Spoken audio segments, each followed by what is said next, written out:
take it as. I want you to send me that transcript I'm going to because send you, and I'm going to try it again on a more expensive AI and see if that helps. you heard AI, by the way, cannot be anybody's rabbi because AI is not, a rabbi, a rabbi is much more accurate than AI because they asked AI, they made the fish a rabbi. They had a ceremony, David. They gave him smicha. They had an ordination. Um, because we asked AI, because I said that Moshe from Haifa came yesterday, and I said, you know what, our Gemara, he was born in Haifa, he lived in Haifa until he went through the army, and I said, and the Gemara mentioned Haifa. I said, how many times the Gemara in the whole Shas? So I wanted to speculate not more than 10 times. Really? That's what I'm saying. That's what I would think. Just in Bali. In Bavli, in the Gemara in the Bavli. I really don't remember all the time that is mentioned in the Gemara. Right, right. So he asked AI, how many times is it mentioned? AI said one time in the Bavli, and they don't quote our Gemara. But not this. So there's got to be. Really? They must have missed it. Yeah, they said one, and it wasn't this one. Oh, see? Haifa is a very old city. Yeah. I think it's one of the biggest cities. And how and old and old and very old, right? This, this Jerusalem, of course. Right. The one, the only one. There is Tel Aviv, okay, which Jaffa and Tel Aviv and everything, and Haifa. Haifa is a very center in Israel. No, it's established. Yeah, yeah. There is a lot of history in Haifa because of the port. Because of the The port. port. Haifa has a port. Yeah. Got the port, you got business, David. Okay. So that's the story. So we see AI is not, can't be your rabbi. That's we have to remember that. David, remember that. Okay, so now we're on 46A, if you want to send to the group. A1. So we said my chuliot, 3 lines from the top, and in the Art Scroll English, it's like the third or fourth paragraph. My chuliot.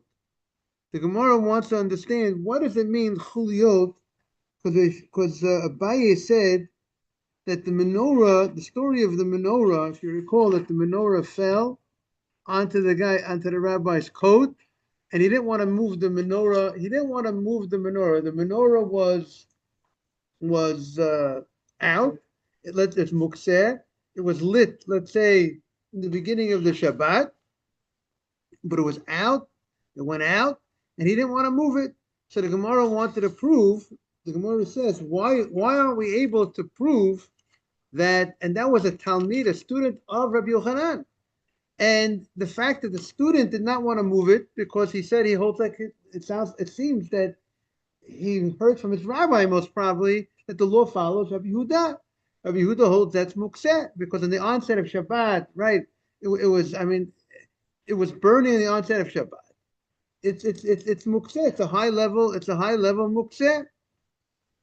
Um, so the Gemara said because according to Rav Shimon would hold once the light went out, you can move it. The fact that he didn't want to move it seems like he holds like Rabbi Yehuda. So why did Rabbi Yosef need the report? Because what happened was Rabbi Yosef said that now that Rabbi Yitzchak came back from the Holy Land and he heard that Rabbi Yochanan holds like Rabbi Yehuda, so now we need to interpret something Rabbi Yochanan said a certain way. So the Gemara challenged, why didn't he know that the law found that Rabbi Yochanan held like Rabbi Yehuda? Because of the story of the student of Rabbi Yochanan, which the story of the menorah should show that he holds like Rabbi Yehuda. So the Gemara says you can't use that story of the student because that story was different. What was different about it? Good morning, Mark. Morning, Rabbi. What was different about that story? The Gemara says that story that the menorah that fell, it was b'shel chuliyot. It was chuliyot. It was the Gemara says it doesn't mean actual menorah made out of sections. Rather, it was my chuliyot that he means ke'ein chuliyot. It was like it was made out of sections. What does it mean? It was like it was made out of sections. There were indentations. there was grooves in the menorah. So sometimes you can make a groove. This groove is just, let's say artistically, it looks, it looks like it's made out of sections, but it's not made out of sections. So because it looks like it's made out of sections, like we said yesterday, to bring Mark up to date and remind everybody, if you have a menorah made out of sections, there's a concern if you move that menorah and it falls, then you might put it back. You might put the sections back. And putting the sections back on Shabbat would be a violation of makeh b'patish. You're doing a malacha on Shabbat by putting together a utensil. Something that's there. So therefore, the rabbis would not want you to move a menorah, that's made out of sections. But now the question is, what about something that's not actually made out of sections? It's one piece, but there are grooves in the piece that makes it look like it made out of sections. So it's the reason for that is patish or osekeli. The osekli is makeh b'patish, meaning the reason what's the malacha making utensil on Shabbat is makeh b'patish. That seems to be the malacha. That's the malacha that's violated. So the Gemara says, Ella, the Gemara, my chuyot ke'ein chuyot. The itzbei chideki. It has these indentations in the menorah. So therefore, because it has these chidke, it has these indentations, it looks like a sectional menorah. It looks like it has sections. And people, if you're going to move that, people will actually move menorah with sections, and we have to protect that situation. Because if they're going to move that menorah with the sections, we're very concerned of malacha, that it's going to fall, it's going to break, and you're going to put it back together. So therefore, the Gemara says, Hilka. So Marat Ayin. Right. It's similar to Marat Ayin, or the similar idea that people will make a mistake and they will go ahead and use a sectional menorah. Hilka will move a sectional menorah. Move a sectional menorah, exactly. That went out. So the Gemara says, Hilka Chuyot, if it is Chuyot, if it went ahead and is sectional, has sections, Ben Gedola, Ben Ketana, Asur L'Taltala. It doesn't make a difference the size of the menorah. It would be, everybody would agree, even Reb Shimon, that does not hold in general of Muksa, in many cases would agree that this menorah has something else going on, some other issue that we're concerned for. Therefore, whether it's a big menorah, a small menorah, Asur L'Taltala, everybody would agree you can't move that menorah. However, even Reb Shimon? Even Reb Shimon, that's what the Gemara wants to say.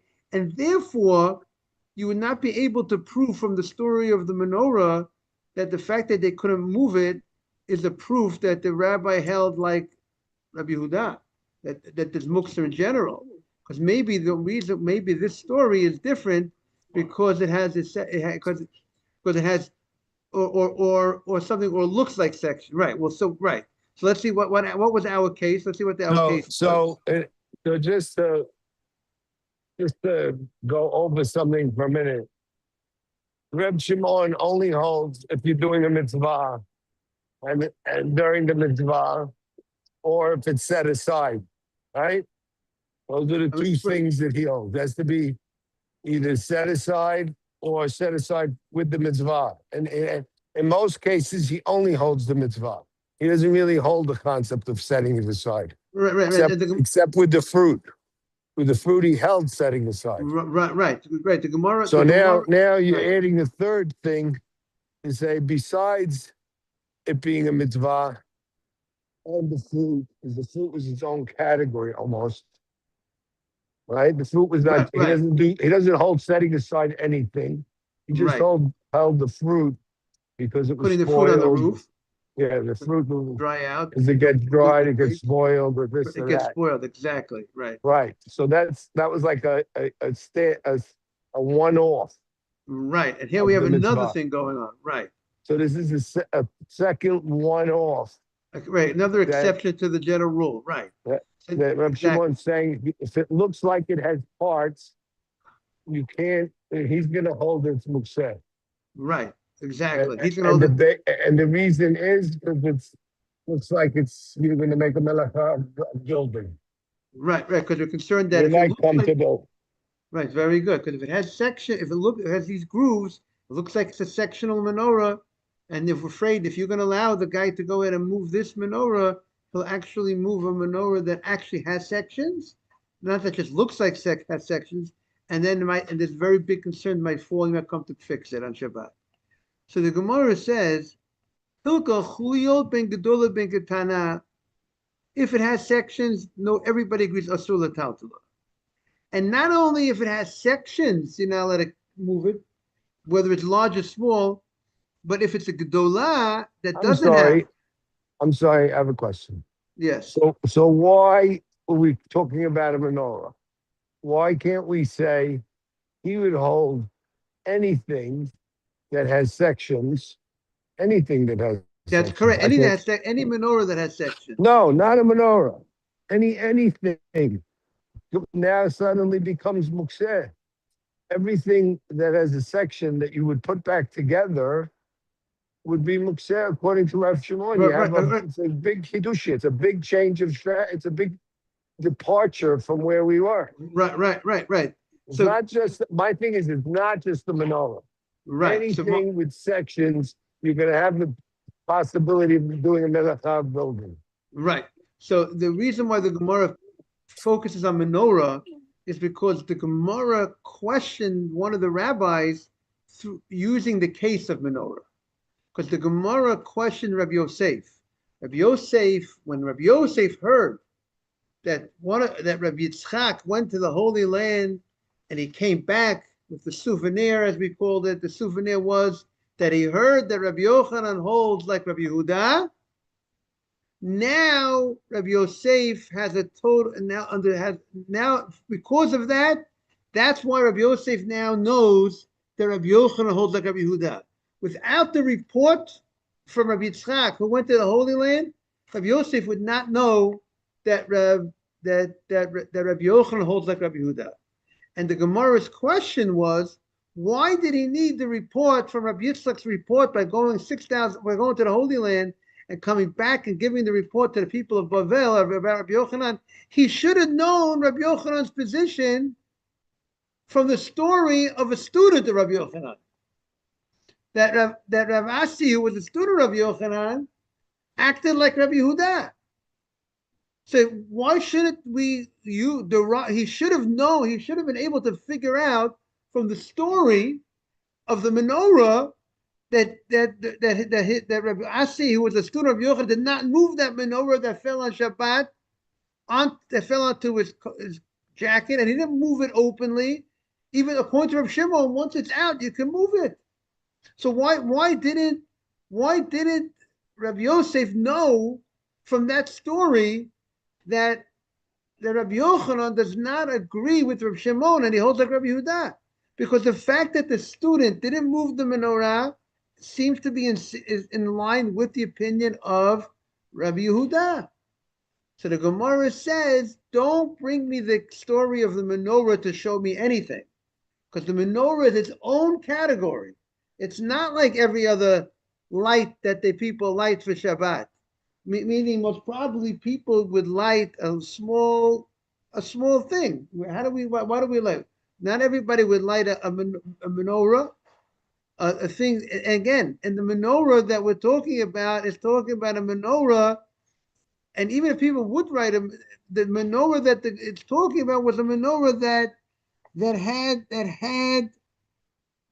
had either let's say it had sections to it, or it had grooves to it. We have to see how we're going to figure out specifically what this case was. But this case of the menorah was different. It's different. It's not the normal case that we generally have a situation. When we have a machloket, Rabbi Shimon says when the Shabbat, a ner is not a menorah. A ner is something, a smaller thing. It's a lamp, call it whatever you want.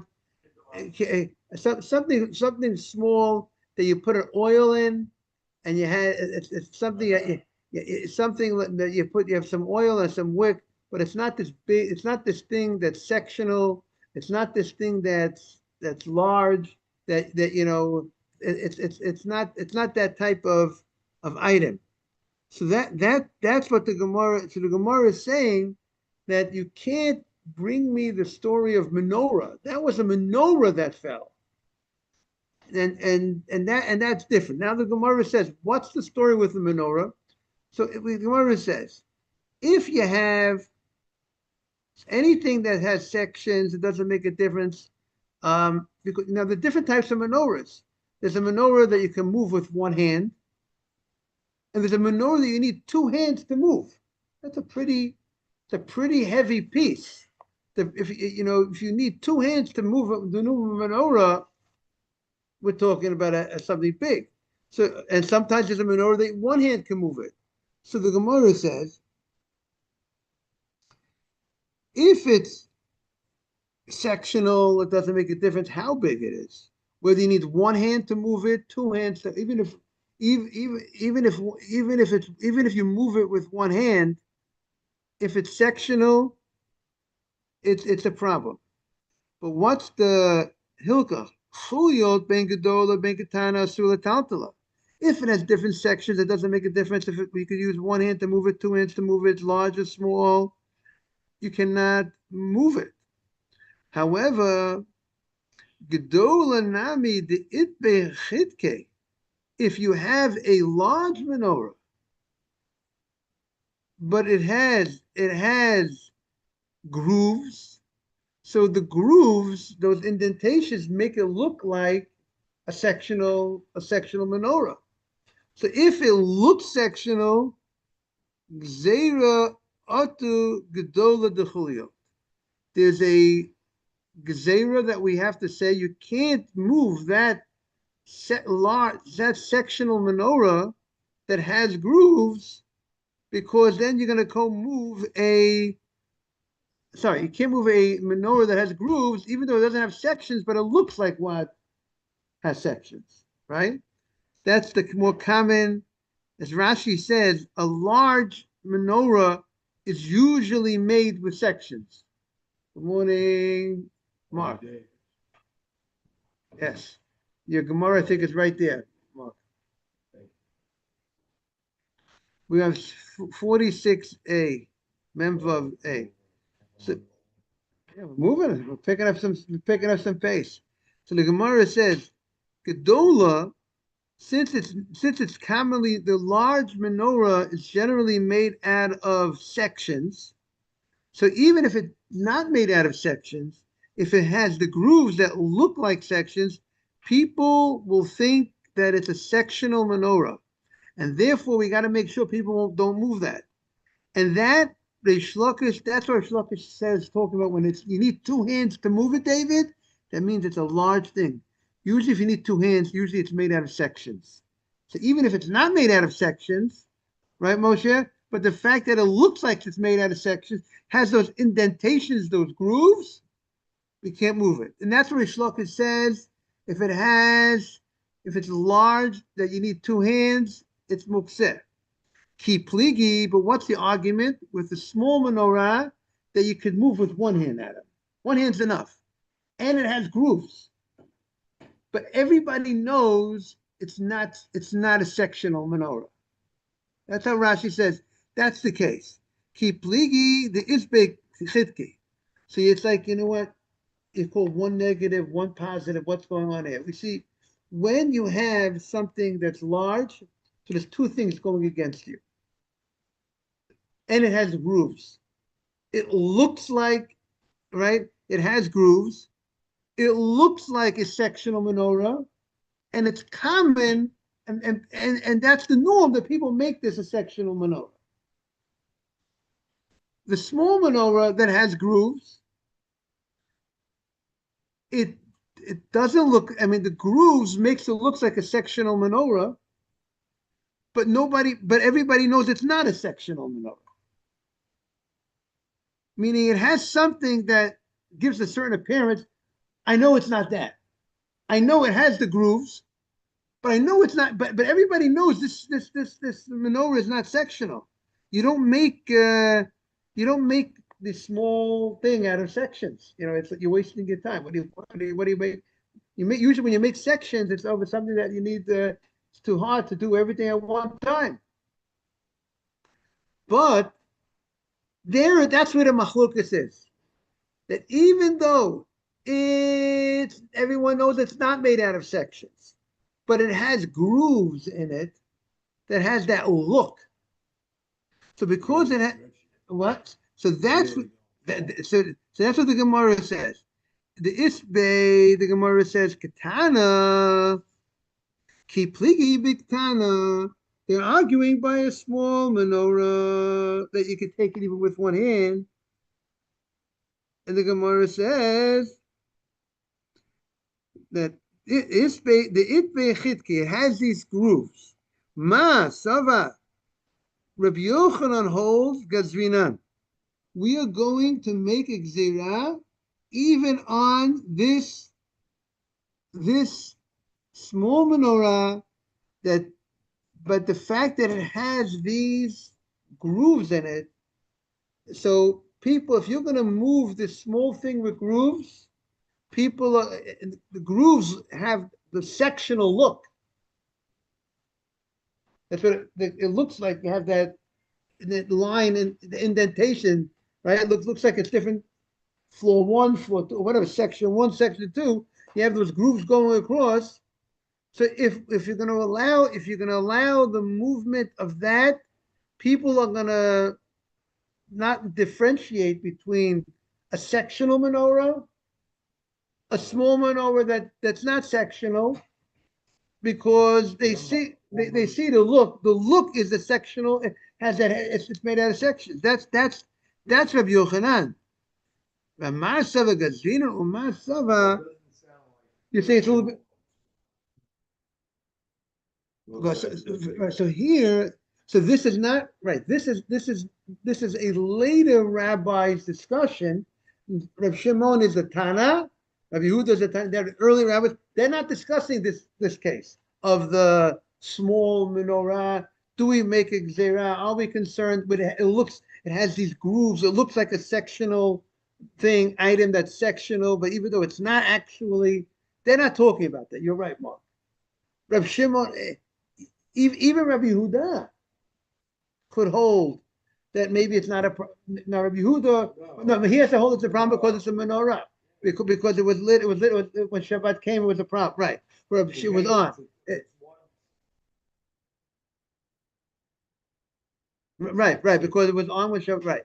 But the question is this: if it's according to Rav Shimon, when it's made out of when it's small, but it has these grooves inside, would we be, meaning Rav Shimon would agree if it was large with the grooves, but now that it's small with the grooves, large with the grooves, he's afraid. But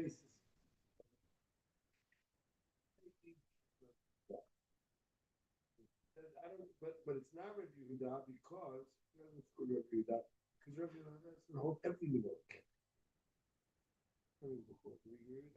Right, every menorah that was right. Right.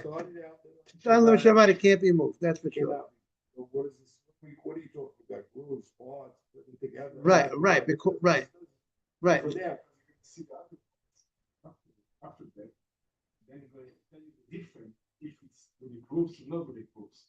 If you can move it. but my point is whether it has 1 part, 3 parts, or 500 cells. You're Rabbi Yehuda to the whole can't move. Right. But it can't be him. But you see the continuance of the Gemara, why it's different if it does bad with groove. Not to him. Not to Rabbi Not Yehuda. Yehuda, but according to Rav Shimon. Not to Rabbi Right, Yehuda. right. So he does. I don't care if it's 1 part, 3 parts, grooves, no grooves. Rabbi Yehuda holds it can't move. Right now you said everything you can. Right. Right now you can say everything you can. It doesn't Rabbi make any Yehuda. difference. Yeah. You don't make a difference. After that, I think that he changing his mind. Who? Morning, David. Because of Shimon, the Gemara is like this. To address Mark's point, Moshe. is the Gemara is saying that we have a story. There was a menorah story. It fell, and the rabbi didn't move the menorah. And it seems that the reason why he didn't move it, it would seem, good morning, David, he didn't move it because he holds like Rabbi Yehuda of Mukseh.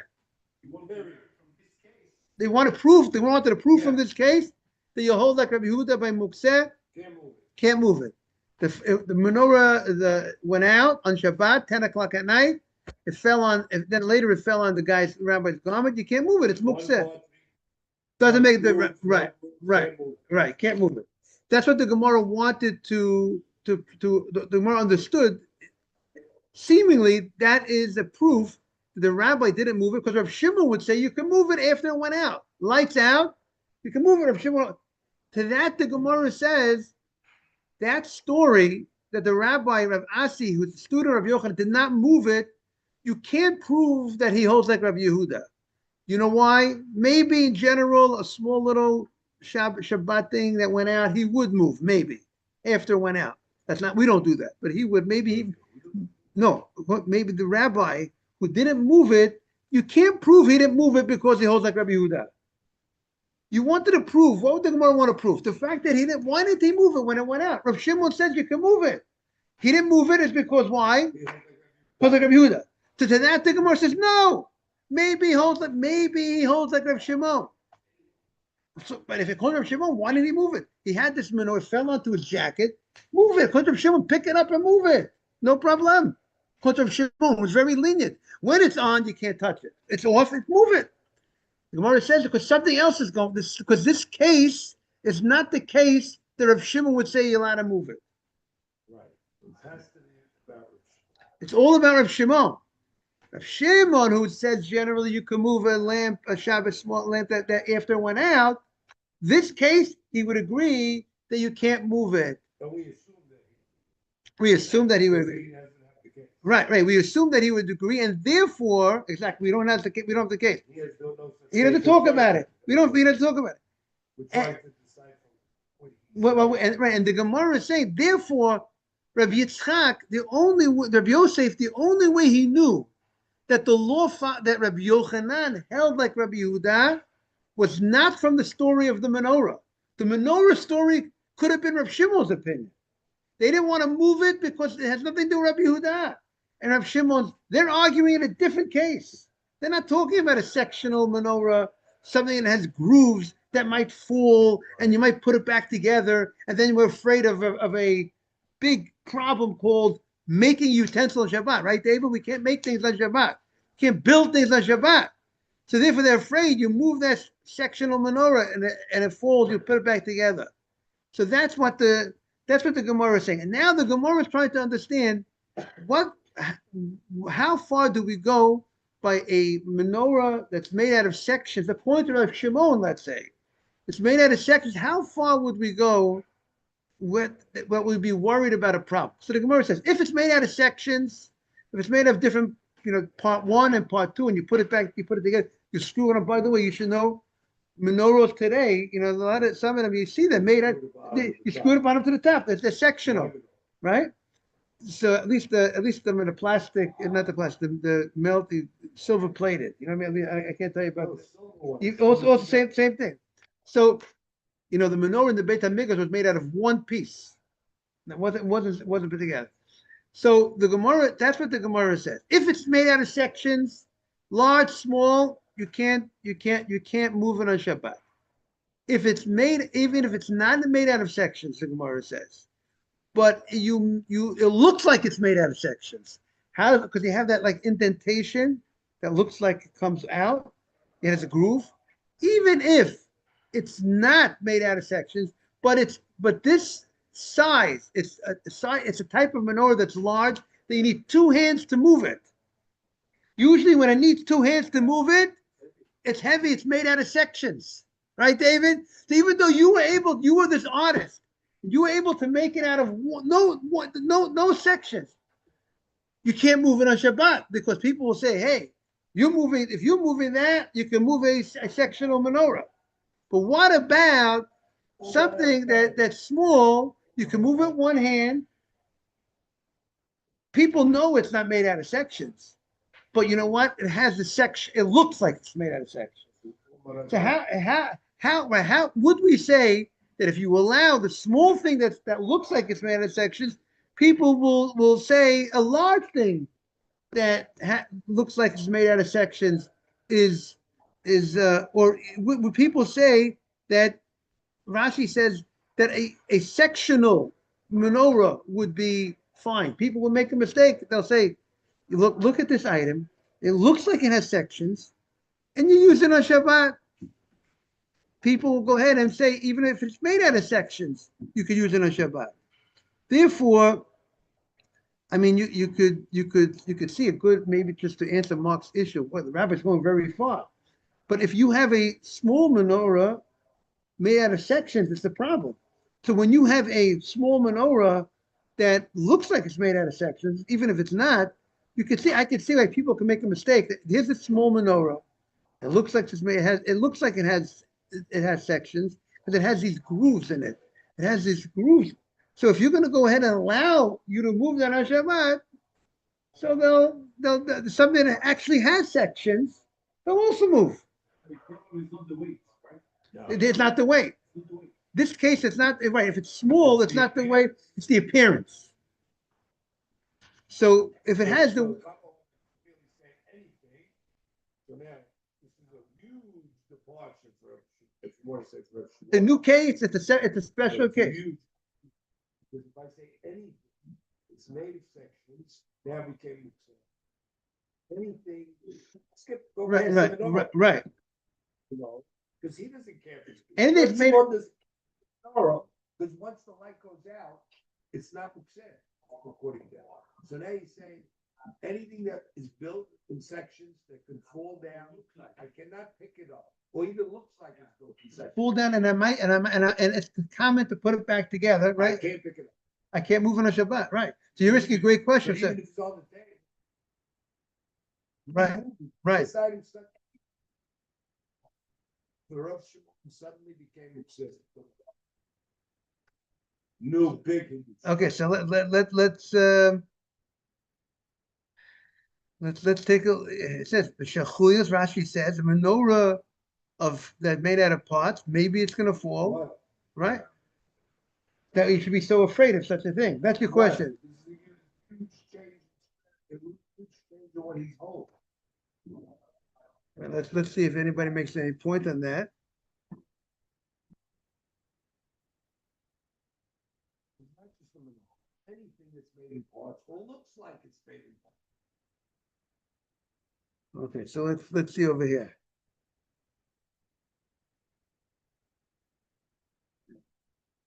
Because he clearly moved menorah when the light went out.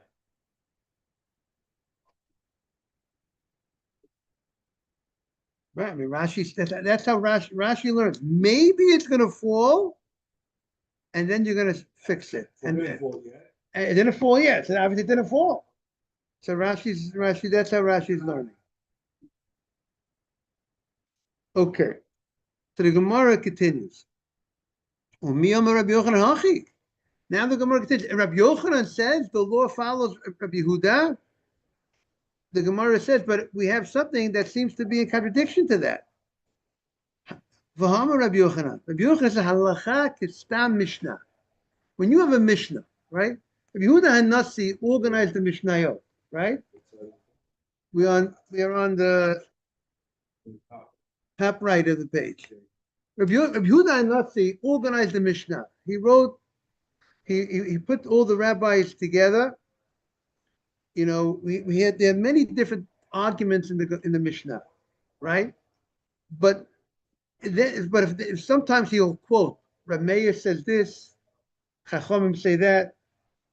So he doesn't, you don't know based on that statement, or you have Rabbi Yehuda says this, Rav Shimon says that, right? Do you know who the law is? You're not necessarily based on the state. Beit Shammai, Beit Hillel, who's the law? You need to have the Gemara to tell you the law follows Beit Hillel in general. So, but what about if you know there's an argument between two rabbis. And then Rabbi Yehuda Nasi writes the Mishnah. He doesn't identify the rabbi. He just writes a law anonymously, without naming the name of the rabbi who wrote that law. So why did he write it anonymously? There's another rabbi that disagrees. But the fact that he wrote it anonymously, David, by the way, I get 2 on David, by the way. That's David's corner right there. But the fact that he didn't put a name on it, that means he's saying that the law follows that opinion. Meaning, why didn't he identify the rabbi who said the law? Someone said the law. He didn't identify the rabbi because he's teaching you a lesson by writing it without a name, as if this is the rule. And therefore, that's the halacha is like that. And therefore, if you want to know who the halacha follows, if you have a Mishnah that doesn't have a name, Mark, no rabbi named in the Mishnah, and the Mishnah just says the law, the law follows that opinion. That's the law. Because if you would have given different names, you don't know who's. Therefore, what did you say? If what? If you put. You don't know who to follow. No name. They'll debate it. Then you have certain rules. But when you have no name on the deal, you write a law, right? You open up the Shulchan Aruch. Shulchan Aruch says a law. Doesn't give you a name. That's the law. That's the same thing the Gemara wants to say over here. And therefore, the Gemara is going to challenge. We'll see tomorrow how the Gemara is going to use that as a challenge. Moshe, you going back to the Holy Land today? Tomorrow? Not yet.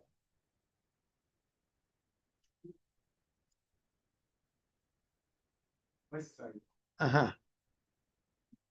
But if you're still here in the morning, we want to have you. You're a wanted man. Thank you very much. We enjoy having you.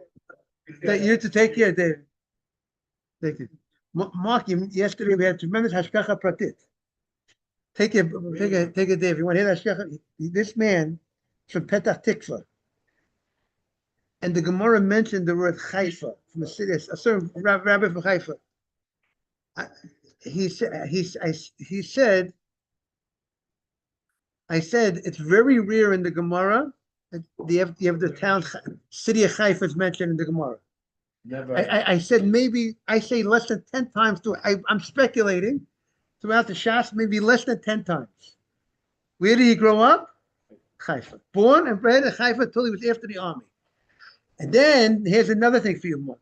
I had him, a good friend, asked AI, how many times in Shas, in the Talmud, is Haifa mentioned? They make believe they know, right? How many times do they say? How many times, Mark? 10. One. And they don't even quote our Gemara. But not this one. How do you? What do you say, Mark?